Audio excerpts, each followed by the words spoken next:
오늘이 2024년도 추수감사주일이죠. 인격의 주인이신 하나님은 그가 택하시고 그리고 그가 관계해 주시고 공급해 주신 그의 백성들이 하나님께서 베풀어 주신 그리고 공급해 주신 은혜를 인정하기를 원하십니다. 하나님의 은혜를 인정하기를 원하시고 그 은혜에 대해서 화답하는 삶을 살기를 원하시고 또 그 은혜에 대해서 화답하는 삶을 요구하시는 하나님이십니다. 예를 든다면 이스라엘 백성을 애굽 땅 종되었던 곳에서 구원해내신 하나님께서 그 백성들의 구원을 이루신 다음에 그 백성들에게 유월절을 지키라고 명령을 하십니다. 오늘 우리가 함께 읽은 본 말씀은 임마누엘, 우리와 함께 하시고 우리들 가운데 찾아오신 하나님, 사람의 몸을 입고 이 땅에 오셔서 사람들 가운데 자신을 나타내 보이시기 위해서 3년간의 공생의 사역을 사셨던 우리 예수님, 그 예수님께서 이제 사역을 마감하실 때가 얼마 남지 않은 것을 아신 겁니다. 그리고 마지막에 이제 십자가 대속의 죽음을 죽으셔야 하는 상황 속에서 그의 제자들을 모아놓고 마지막 설교를 하시는 장면이 오늘 우리의 본문 말씀이에요. 여러분, 사람이 보통 우리가 여러 가지 주고받는 대화도 매우 중요하지만 그러나 인생 가운데서 가장 중요한 말씀이 어떤 말씀이에요? 마지막 이제 삶이 얼마 남지 않는 순간에 마지막에 그의 자녀들과 주변 사람들에게 마지막에 나타내는 그 유언의 말씀, 너무너무 소중하지 않아요? 너무 귀한 말씀이죠. 자, 그런데 우리 예수님께서 오늘 그의 제자들을 모아놓고 마지막 유언과 같은 설교를 하시는 장면이 오늘 우리의 본문 말씀이다. 이 말씀을 통해서 예수님은 하나님의 만극하신 은혜를 입고 그의 백성된 사람들을 대표하는, 그러니까 그의 백성된 사람들을 모두 통칭하는 두 사람을 등장을 시키고 있습니다. 한 사람은 당시의 일반 백성들 가운데서 하나님의 종으로서 지위와 존경을 한 몸에 받고 있는 사람, 서기관을 등장을 시킵니다.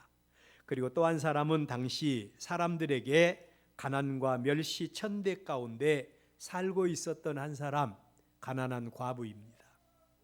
우리 예수님께서 사용하시는 예화 가운데 보면 극과 극의 사람들을 이렇게 등장시키신 것은 그 나름대로의 의미가 있습니다. 모든 사람들을 대표하는 그런 모습으로 등장을 시키죠. 이 세상을 살고 있는 모든 사람들을 예표해서 한 부자와 아주 가난한 거지 나사로를 예수님께서 두 사람을 등장시켜서 천국과 지옥을 보여주셨듯이 오늘 우리의 본문 말씀에서 서기관과 한 가난한 과부를 등장시키고 있는 겁니다. 여기서 우리가 기억할 것은 한 사람 서기관은 하나님 때문에 인생에 크게 덕을 본 사람이다.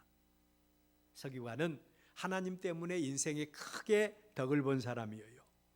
그리고 한 사람 가난한 과부는 겉모양만 보고 판단되는 사람의 능력으로 볼 때, 사람의 눈으로 볼 때 하나님의 징계, 하나님의 심판에 의해서 남편을 먼저 보내고 가난하고 고통스러운 인생을 살고 있는 한 사람으로 비춰진 겁니다. 그런데 예수님은 말씀하세요. 이 두 사람이 똑같이 이 땅에 살면서 하나님의 은혜로 구원받은 하나님의 거룩한 백성으로 하나님의 안전에서 살고 있었다라고 말씀을 하고 있는 겁니다. 하나님의 은혜를 받고 하나님에 대한 깊은 지식을 가졌던 두 사람이 하나님 앞에 어떤 삶을 살았는가? 하나님 앞에서 어떤 삶을 살았는가? 그리고 하나님께서 베풀어 주신 은혜에 대해서 어떤 감사로 반응했는가에 대해서 증거하시는 말씀이 오늘 우리가 읽은 본문인 것입니다. 여기서 우리가 기억할 것은 우리의 믿음은 두 날개를 통해서 증명이 되어져야 한다는 거예요. 두 날개를 통해서 우리의 믿음이 증명이 되어져야 합니다. 그 첫 번째 날개는 하나님과 예수님을 통해서 완성하신 구원의 도리를 믿는 우리의 믿음의 날개입니다. 주 예수를 믿으라.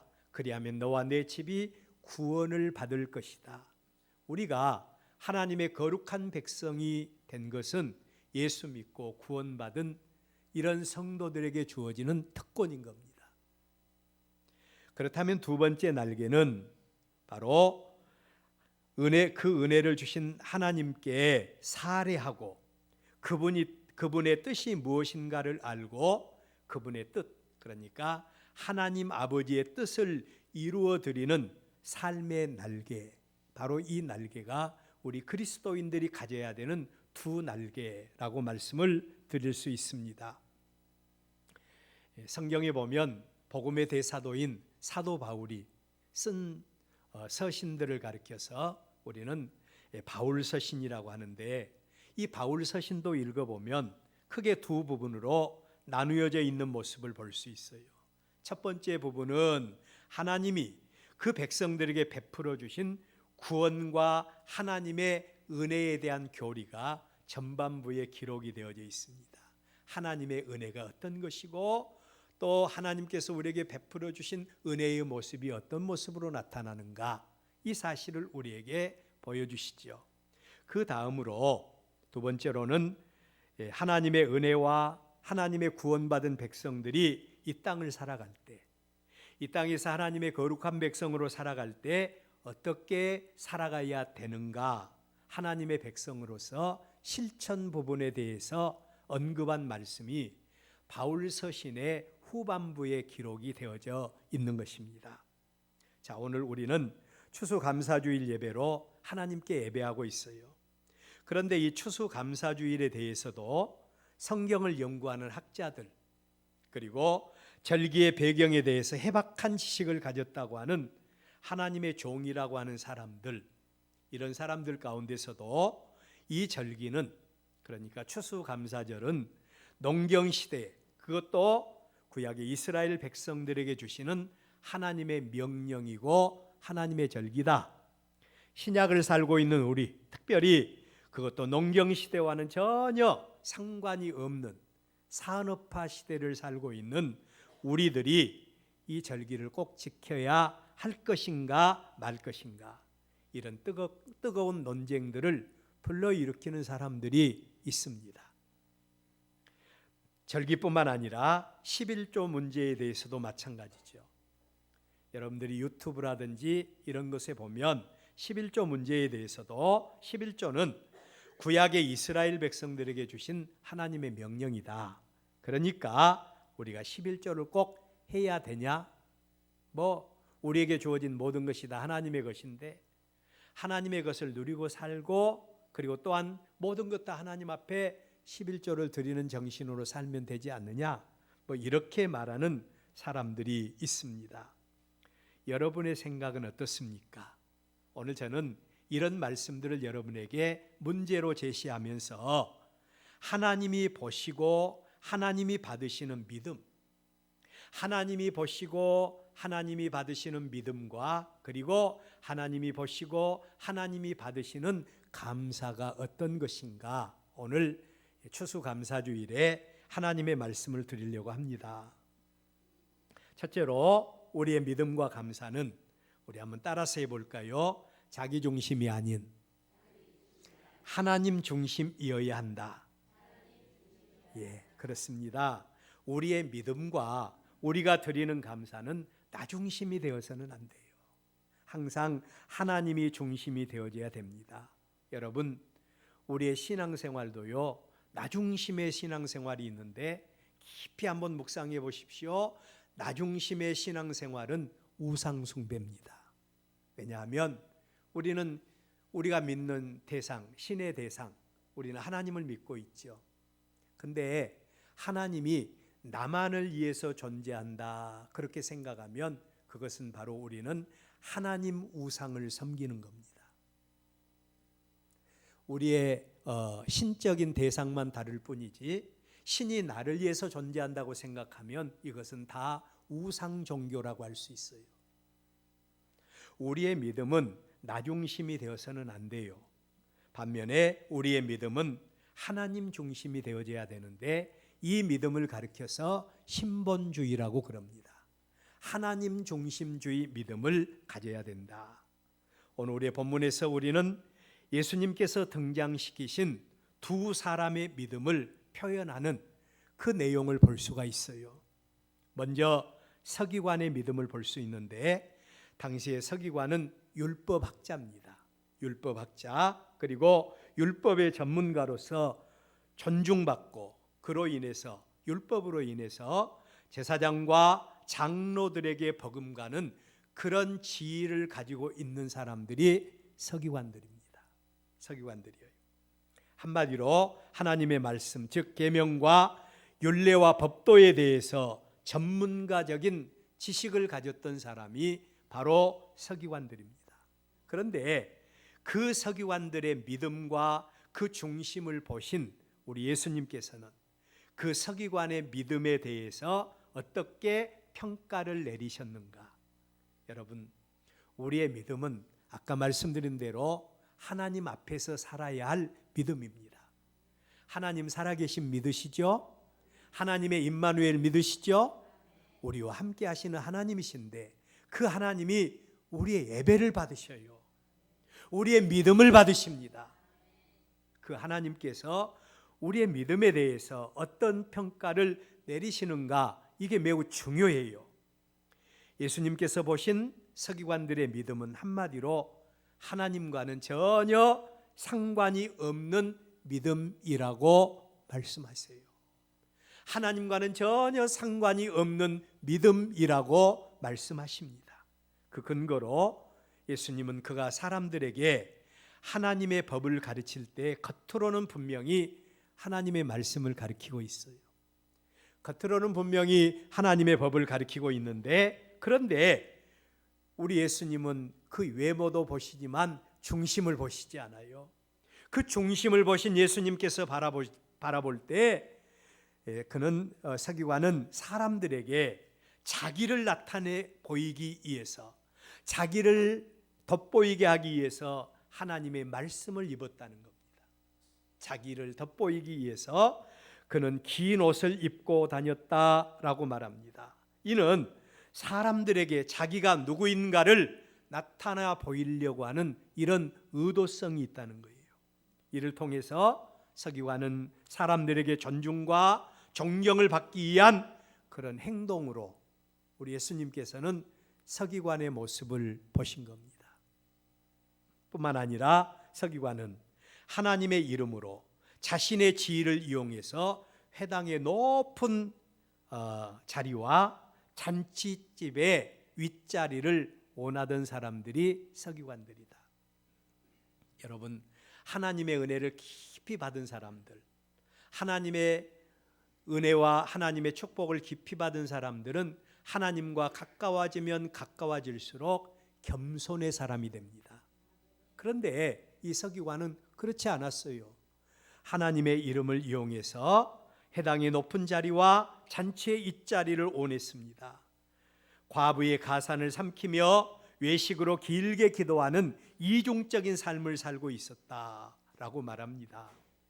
이러한 서기관의 중심을 보신 예수님께서 이 서기관의 믿음을 판단하시기를 겉으로는 하나님의 종이고 겉으로는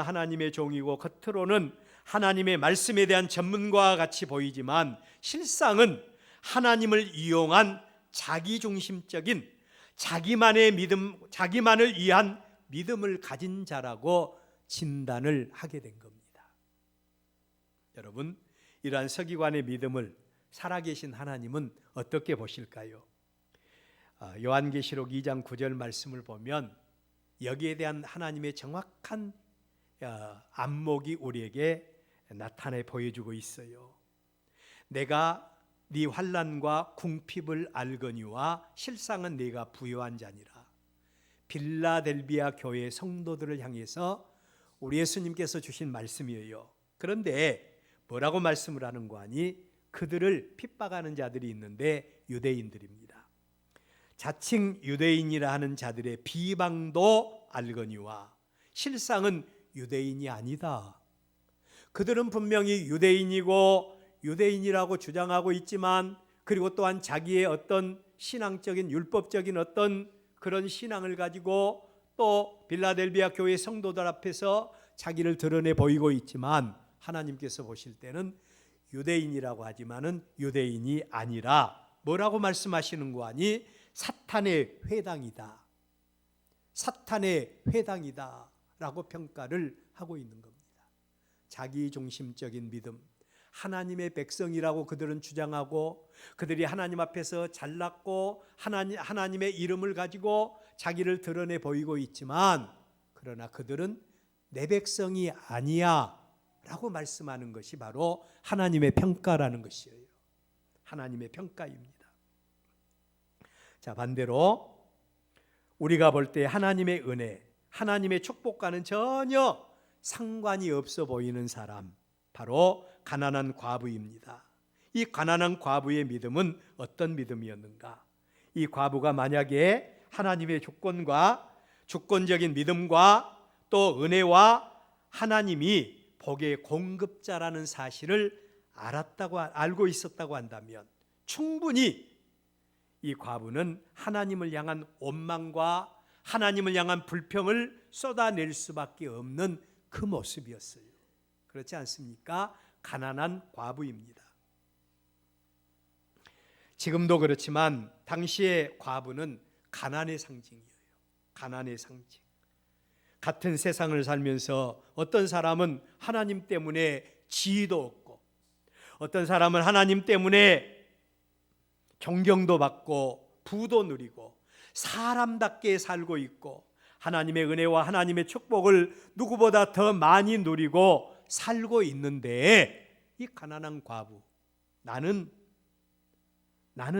누구냐고, 나는 이게 뭐냐고 항변할 수 있는 모습이 이 가난한 과부의 모습이에요.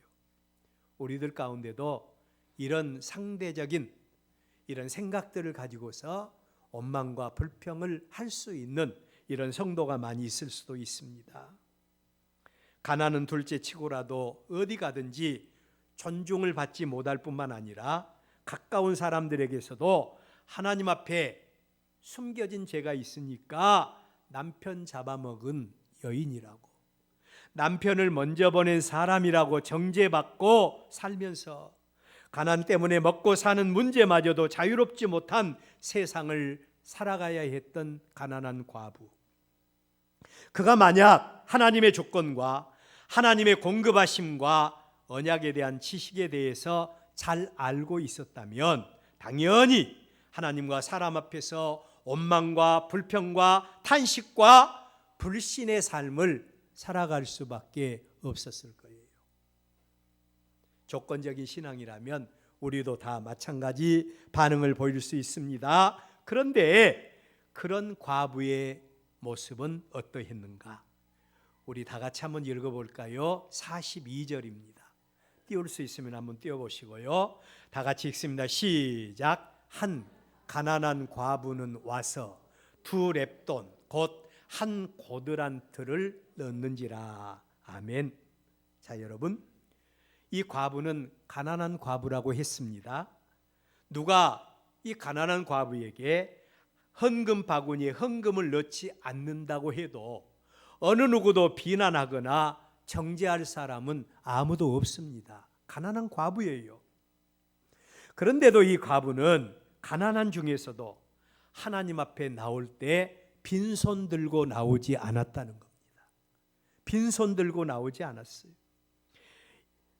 뿐만 아니라 이 돈을 하나님 앞에 드리면 당장에 생활하는 데 지장이 있을 수밖에 없는데, 내가 어떻게 이 헌금을 하나님 앞에 드릴 수 있습니까? 하나님, 나로 하여금 헌금을 드리게 하시려면 복을 많이 주셨어야지요.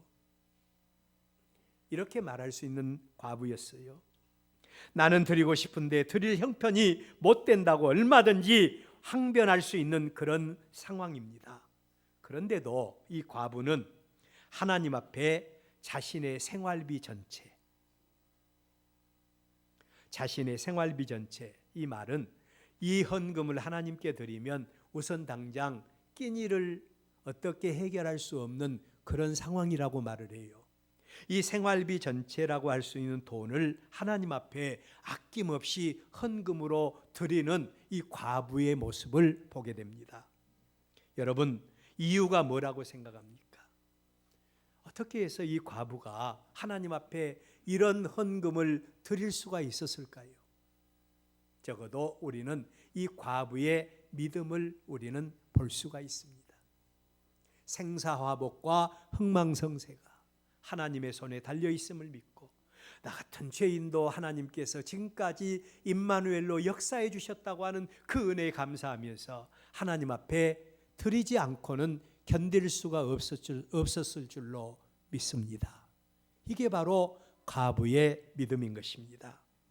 이 과부는 자기중심적인 믿음이 아닌 하나님 중심의 믿음을 가지고 있었어요. 우리는 위에서 절기에 대해서 11조에 대해서 여러 가지 이론들이 있을 수 있다라고 하는 말씀을 드렸습니다. 그러나 그 믿음이 나 중심이 아닌 하나님 중심의 믿음이라면 이런 갑론을박에 대해서 우리가 어떻게 말할 수가 있겠어요? 저는 늘 맥주절을 지킬 때마다, 추수절을 지킬 때마다 물론 우리가 첫 수확을 들여서 맥주절로, 그리고 또한 1년의 모든 수확을 마무리하고 또 이 모든 곡식을 창고에 쌓아놓은 다음에 수장한 다음에 수장절로, 추수절로 하나님 앞에 지키는 그런 우리가 절기의식은 없지만, 그러나 한 분기 동안 지내온 동안에 하나님께서 우리를 여기까지 인도해 주셨습니다. 그 은혜에 감사하면서 우리가 하나님 앞에 맥주절을 지키는 그 정신으로, 또 수장절을 지키는 그 정신으로 하나님 앞에 온전한 감사를 드려야 한다는 것이 저의 주장이고, 하나님을 만난 체험을 가진, 하나님의 은혜를 받은 하나님의 거룩한 백성들의 마음인 줄로 믿습니다. 11조도 마찬가지예요. 모든 물질에 대한 개념이, 모든 물질이 하나님의 것이고 우리는 하나님의 것을 맡아 관리하는 하나님의 종들이라고 한다면, 우리 역시 이 모든 물질에 대한 신앙 고백의 개념으로 소득의 10의 1조를 드림으로 하나님의 은혜에 동참할 수가 있는 것입니다. 자, 여러분, 학자들은 하나님께 드리는 헌금에 대해서 이렇게 말을 해요. 헌금은 하나님 앞에 감사하는 자세로 드려야 된다. 절대로 억지로는 드리려고 하지 마십시오. 누구에게 보이려고 감사하지 마십시오. 하나님 앞에 드리는 헌금은 감사의 자세로 드려야 된다. 두 번째로, 헌금은 정직한 마음으로 드려야 된다. 남을 속이려고 하거나 하나님을 속이려고 하는 자세는 안 돼요. 아나니아와 삽비라 부부가 하나님 앞에 정직한 헌금을 드리지 못하다가 하나님 앞에 심판받았지 않습니까? 세 번째로는 자원하는 마음으로 드려야 된다. 그런데 이 과부가 그 헌금을 드렸어요. 자, 이 모습이 바로 서기관과 과부의 차이였다. 이게 바로 우리 예수님께서 제자들에게 설교하시는 내용인 것입니다.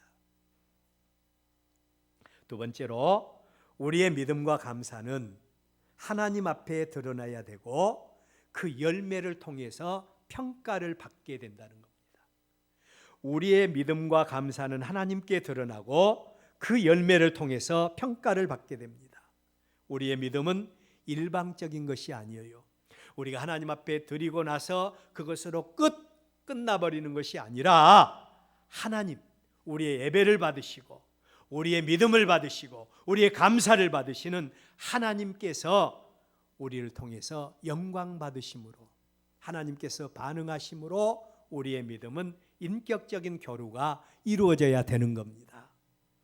우리의 본문에 나타난 전혀 대조적인 두 사람의 믿음을 보십시오. 그들은 나름대로 자기의 믿음에 대해서 주관적인 생각들을 다 가지고 있었을 거예요. 나름대로 자기 확신적인 믿음 생활을 하고 있었던 겁니다. 먼저 서기관의 믿음을 보세요. 그는 구약의 율법과 하나님의 율례에 대해서 누구보다 더 잘 알고 있는 사람이라고 했죠. 이런 사람들에게 나타나는 특징이 있습니다.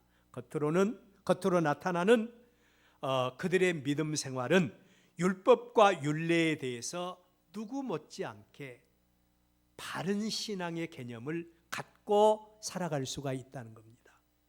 우리들 가운데 신앙의 연조가 오래되거나 교회 안에서 직분을 맡은 성도들의 신앙의 양태를 보십시오. 누구보다라도 모범적인 신앙생활을 하고 있잖아요. 우리 성도들은 가끔 주일날도 빼먹고 그런데 장로님들은 그렇지 않잖아요. 또 우리 권사님들, 또 우리 집사님들, 그래도 신앙의 연조가 오래된 우리 성도들은 주일을 생명같이 알고 지키고 우리가 하나님께 영광을 돌리고 있어요. 그런데 중요한 것은 그 믿음이 하나님 앞에서 믿는 믿음인가 아니면 사람 앞에서 믿는 믿음인가가 문제라는 겁니다. 만약에 그 믿음이 사람에게 보이려고 하는 믿음이라면 그 믿음은 하나님 앞에서 절대로 인정을 받을 수가 없습니다. 인정을 받을 수 없어요. 여러분, 나무는 그 열매를 보아서 알 수 있다고 하지 않습니까? 우리의 믿음도 믿음 자체보다는 그 열매를 통해서 나타나는 열매를 봐서 하나님이 우리의 믿음을 판단하신다는 거예요. 하나님이 우리를 보시는 안목, 우리를 통해서 나타나는 열매를 보고 우리의 믿음을 평가하신다고 했는데, 오늘의 본문에 나타난 서기관의 믿음과 서기관의 감사는 하나님의 율례와 하나님의 법도에 대해서 잘 알고 있었기 때문에 그의 믿음과 그의 감사도 다른 사람들 못지않게 너무너무 훌륭했어요. 우리 예수님께서 바라보실 때 남들보다 더 많은 물질을 하나님 앞에 드렸던 사람들이 바로 이 서기관들이었다고 할 수 있어요. 그런데 그 믿음의 중심이 하나님께서 보실 때 하나님께 있는 것이 아니라 율법과 법도를 자기의 이익을 위해서 사용하고 있었던 겁니다. 살아계신 하나님이 그 믿음을 인정해 주지 않는 거예요. 인정해 주지 않았어요. 반면에 가난한 과부는 철저하게 그 중심이 하나님께 있었다고 말합니다. 남들이 보든지 남들이 보지 않든지 하나님 앞에서 자신의 모든 것, 심지어 자신의 생활비 전체를 하나님께 드리는 믿음의 열매를 이 여인이 보인 겁니다. 생각해 보세요. 2렙돈이면요, 어떤 신학자가 이렇게 계산을 했는데 우리 돈으로 한 500원 정도 된다 그래요. 창피하지 않아요? 저도 가끔 헌금을 드릴 때, 우리 교회에서 헌금할 때 말고 다른 데서 헌금 드릴 때 조금 좀 액수가 좀 부족하다 생각하면 어쩔 때는 좀 부끄러울 때가 있더라고요. 근데 이 과부는 남들 눈치 보지 않았어요. 남들이 보든지 보지 않든지 적은 거지만 내가 하나님 앞에 드릴 수 있음에 감사해서 이 귀한 예물을 하나님께 드린 겁니다. 그리고 또 이 물질이 없으면 당장에 점심 먹을 그런 여유가 없는데, 그럼에도 불구하고 하나님의 영광을 위해서 모든 것을 드렸던 이 과부의 믿음. 자, 그 중심을 누가 보셨는고 하니 하나님께서 보신 겁니다. 무엇이 그로 하여금 이런 열매를 맺을 수가 있게 했는가? 무엇이 그로 하여금 이런 감사를 하나님께 드릴 수 있도록 했는가? 적어도 하나님과 인격적인 만남이 있었기에 가능했다고 할 수 있습니다. 야고보서 1장 16절에서 야고보 사도는 내 사랑하는 형제들아 속지 말아라 라고 말씀을 하세요. 이 말씀의 의미는 두 가지가 있어요. 하나는 우리가 믿음 생활하면서 사람들에게 보이려고 하고 사람들에게 나타내려고 하고 하나님 앞에서 그냥 뭔가 하나님 앞에 우리가 인심이라 쓰는 것 같이 이런 생활로 우리가 하나님 앞에 드려진다면 하나님은 받지 않는다. 이런 사람들에 대해서 행함의 사도였던 이 야고보는 속지 말아라. 그렇게 말씀한 거예요. 또 우리의 믿음을 점검해 보라고 하는 그런 의미도 있겠지요. 항상 우리는 우리의 믿음을 점검해야 됩니다. 왜냐하면 우리는 육체를 가졌기 때문에, 본성을 가졌기 때문에 언제 어떤 모습으로 우리의 믿음이 변질될지 알 수 없어요. 그러니 우리의 믿음을 점검해라는 것입니다. 이런 성도가 신랑 되신 예수님을 영접할 수 있을 줄로 믿습니다. 이 추수절에 우리의 믿음을 점검하는 은혜가 우리 모두에게 있기를 주의 이름으로 축원합니다. 마지막으로 하나님이 영광 받으시고 축복하시는 우리의 믿음이에요. 하나님은 우리의 중심을 보시고 머리털 하나까지 세심 받으시듯 세밀하게 감찰하신 분이 하나님이라고 했죠. 그렇다면 그 하나님께서 그 백성들의 어떤 믿음을 보시고 영광을 받으시는가? 오늘 예수님께서 마지막 유언과 같은 말씀으로 그 백성들에게, 그 제자들에게 하나님이 영광 받으시고 축복하시는 믿음의 모형을 제시하고 있습니다. 첫 번째, 하나님이 기뻐하시는 믿음은 사람은 외모를 보고 보지 않는다라고 하는 말씀이에요. 하나님은 외모를 보지 않는다는 겁니다. 외모를 보고 판단하신다면 당연히 하나님은 가난한 과부보다는 서기관에게 주목을 했을 거예요. 서기관에게 주목을 했을 거예요. 사람은 외모를 보고 판단합니다. 그러나 하나님은 그 중심을 보고 계세요. 오늘 우리 모두가 우리 중심이 하나님 앞에 온전히 드려질 수 있기를 바랍니다. 두 번째로 우리 예수님께서 주신 말씀입니다. 하나님이 영광 받으시고 축복하시는 믿음은 양보다는 질을 보고 판단하신다. 이게 바로 예수님이 주신 말씀이에요. 43절 예수께서 제자들을 불러다가 이르시되 내가 진실로 너희에게 이르노니 이 가난한 과부는 헌금함에 넣는 모든 사람보다 많이 넣었다. 근데 500원 헌금하는데 어떻게 많은 사람들보다 더 많이 넣었다고 할 수 있습니까? 서기관들은요 엄청나게 많은 액수를 넣었어요. 5만 원 넣은 사람도 있고요, 10,000원짜리 넣은 사람도 있고 그래요. 혹시는 1,000원짜리 넣은 사람도 있었겠죠. 그렇지만 우리 예수님은 액수의 많고 적음을 보시는 게 아니라 하나님이 우리에게 받으시는 믿음도 우리의 액수의 많고 적음이나 또 우리의 어떤 모습이나 이런 거 보지 아니하시고 오히려 우리 예수님은 그 질을 보고 판단하신다. 하나님은 우리의 믿음의 모양, 우리의 믿음의 질을 보고 판단하신다는 겁니다. 그리고 세 번째로 하나님이 영광 받으시고 강제하시는 믿음은 우리 한번 따라서 해볼까요? 억지가 아닌 자원하여 드리는 믿음, 자원하여 드리는 감사다. 할렐루야. 하나님이 관계해 주시는 믿음은 억지가 아닙니다. 자원하여 드리는 믿음입니다. 하나님이 받으시는 감사는 억지가 아닙니다.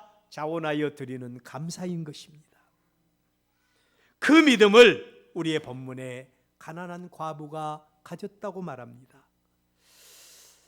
다니엘 기도회를 제가 참석을 하고 있는데 강사로 나오신 박신일 목사님이라고 하는 목사님, 캐나다에서 목회하신 목사님인데 조금 말씀이 좀 약하더라고요. 그렇지만 아주 그냥 포인트를 잡아주는 그런 말씀을 하시더라고요. 엠마오로 가는 두 제자에 대해서 설명을 합니다. 그들은 예수님이 죽으시고 부활하셨다는 소리를 듣고도 자기 고향을 향해서 가요. 근데 예수님께서 그들과 동행하시지 않습니까?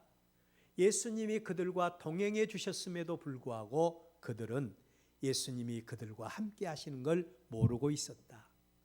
영의 눈이 가려진 성도의 모습이라고 할 수 있죠. 우리도 마찬가지예요.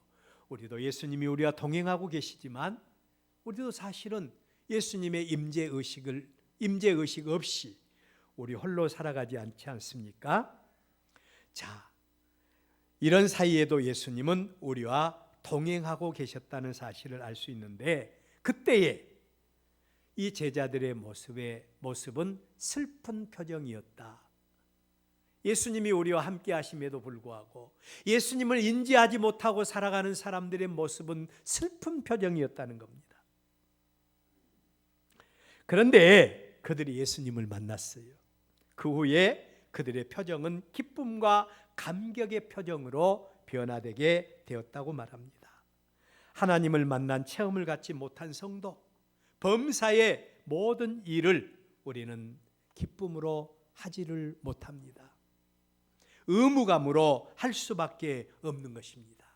진정으로 우리의 중심에 하나님을 만나고 예수님을 만난 사람만이 기쁨과 감사를 회복할 수 있을 줄로 믿습니다. 오늘 우리의 본문의 서기관의 믿음은 하나님을 이용해서 자기의 이상을 높이고 자기의 이익만을 위한 믿음을 가지고 있었습니다. 반면에 가난한 과부는 오직 하나님께만 영광 돌리는 믿음과 감사를 가졌던 겁니다. 그 중심을 보시고 판단하신 예수님, 뭐라고 말씀하십니까? 이 가난한 과부는 모든 사람보다 더 많이 넣었다. 양을 보지 않고 중심을 보시고 판단하시는 예수님의 평가요, 하나님이 영광 받으시는 믿음과 감사의 내용인 것입니다. 오늘 우리는 추수감사주일 예배로 하나님께 영광을 돌리고 있습니다. 우리의 믿음과 우리의 예배와 우리의 감사가 하나님 앞에 드러나기를 원합니다. 우리의 예배를 통해서 하나님이 영광 받으시기를 원합니다. 그리고 우리의 감사가 하나님 앞에 연락되기를 원합니다. 우리 모두가 하나님 앞에서 승리하고 살아계신 하나님 앞에 인정받는 과부와 같은 믿음의 사람들 다 되시기를 주의 이름으로 축원합니다. 기도하겠습니다.